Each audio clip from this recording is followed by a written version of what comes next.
কথাটা শুনো বাবা, আমাকে কথা বলার সুযোগ তো দিবা না।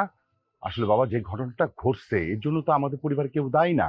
বাইরের বিয়ে উপলক্ষে আত্মীয় স্বজন আসছিল, ওরাই ঝামেলাটা পাকাইছে।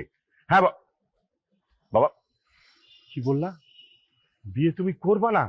বাবা তুমি, হ্যালো হ্যালো হ্যালো,